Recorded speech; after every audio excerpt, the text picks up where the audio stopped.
नमस्कार, जय श्री कृष्णा। विजय लक्ष्मी कथा सागर चैनल में आप सबका स्वागत है। आज मैं भक्ति की महिमा में आश्चर्य करने वाली एक अद्भुत घटित कहानी आपको सुनाऊंगी। और यह घटित कहानी श्री सुदर्शन सिंह चक्र जी के जीवन काल में घटित हुई है। और मैं आपको बताती हूँ कि ये श्री सुदर्शन सिंह चक्र जी कौन हैं। ये बहुत बड़े भक्त हैं, लेखककार हैं। कल्याण में इनकी कहानियाँ बहुत ही छपती हैं जो बड़ी अद्भुत रहती हैं। ज्ञानवर्धक, भक्तिवर्धक, प्रमुख तो भक्तिवर्धक और सामाजिक रूप से जगाने वाली इनकी कहानियाँ रहती हैं। अब इनके जीवन में जो ये ईश्वर की भक्ति की जो आश्चर्यजनक घटना घटी है वह आपको मैं बता रही हूँ। कहते हैं सुदर्शन सिंह चक्र जी, वाराणसी जिले में एक गांव है महुवर। जब देश का स्वाधीनता आंदोलन चल रहा था तब उस गांव के एक क्षत्रिय युवक सत्याग्रह आंदोलन में मेरे साथी थे और नाम उनका जयनाथ सिंह था, लेकिन लोग उन्हें जैनू सिंह कहते थे।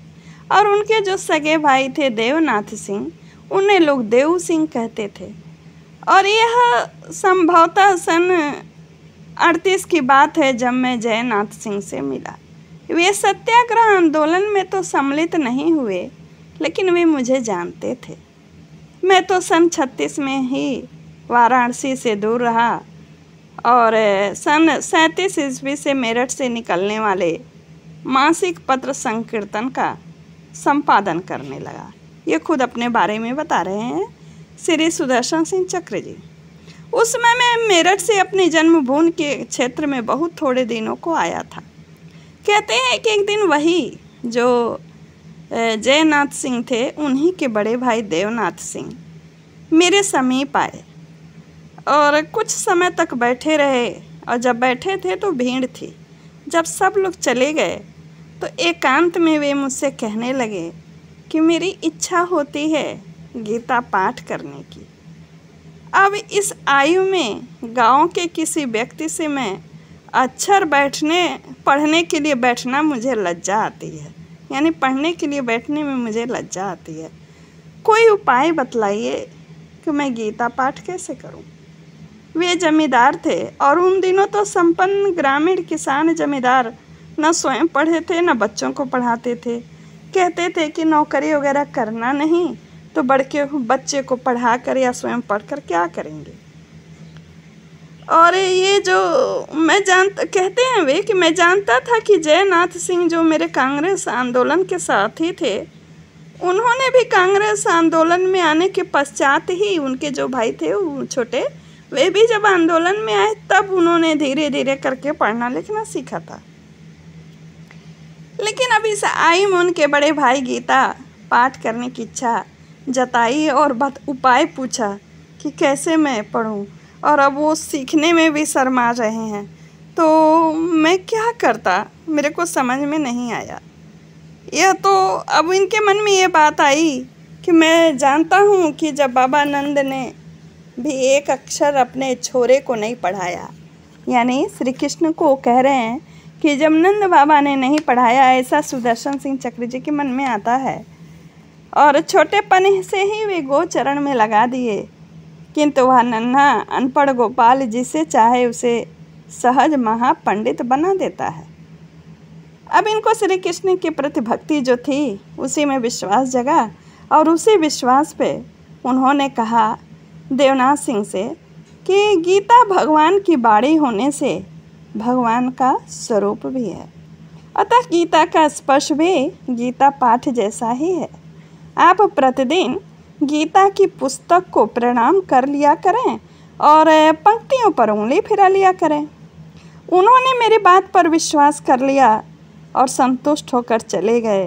और बाद में मैं पीछे से कहीं बाद में ही वे गीता प्रेस गोरखपुर से प्रकाशित होने वाली गीता के मूल श्लोकों की बड़े अक्षरों की उन्होंने पुस्तक खरीद ली, यानी देवनाथ सिंह ने।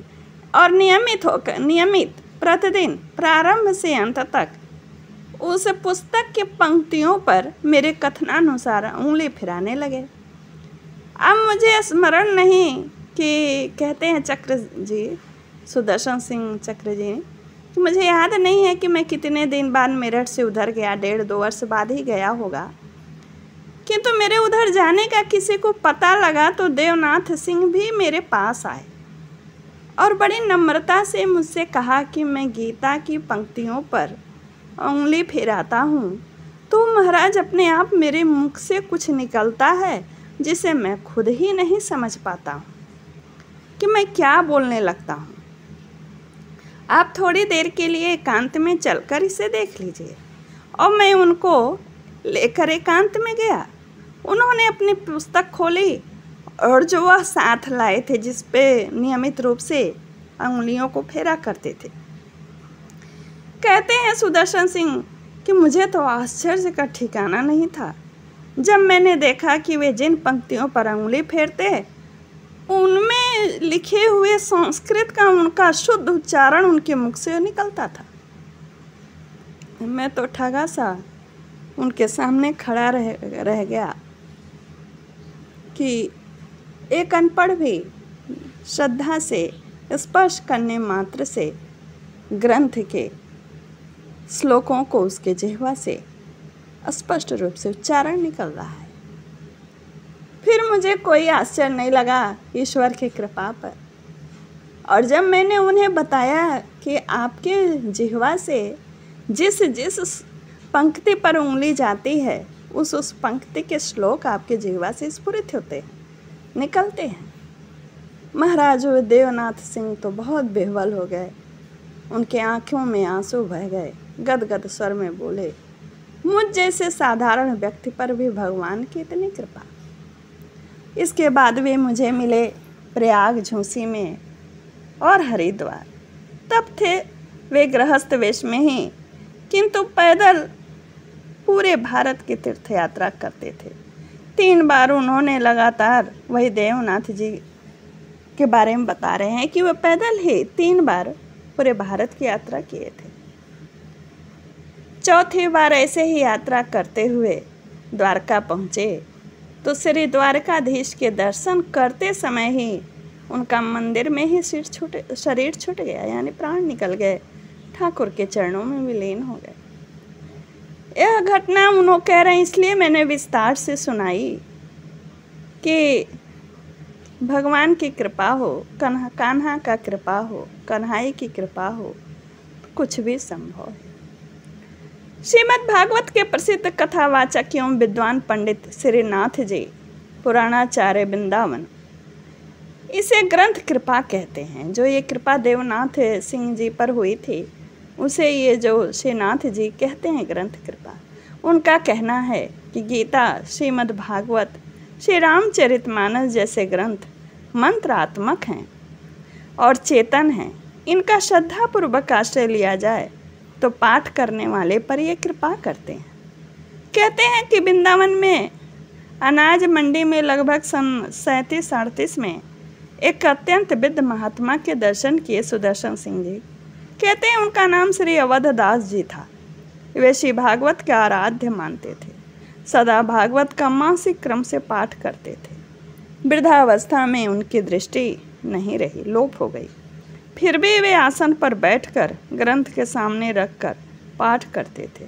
ग्रंथ तो उन्हें कंठस्थ था, उसी अनुमान से पन्ने उलटते जाते थे।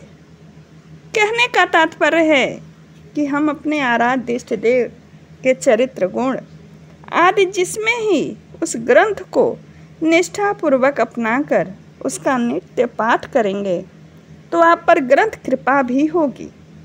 आप में इष्ट के प्रति भक्ति का जागरण भी होगा। मैंने यह कथा इसीलिए सुनाई कि जिससे आप इस कथा से यह फायदा लें कि ग्रंथ, कोई भी ग्रंथ आप पढ़ते हैं तो उस पर अगर विश्वास करते हैं तो उस पढ़ने का उस ग्रंथ की कृपा आपको प्राप्त होगी। ये विश्वास रखें। चाहे आप दुर्गा सप्तशती पढ़ें या श्रीमद् भागवत पढ़ें, श्री रामचरितमानस पढ़ें या श्री गीता जी को पढ़ें, प्रत्यक्ष रूप से इस कथा के द्वारा मैं यह बता रही हूँ कि ईश्वर की कृपा आपको प्राप्त होगी।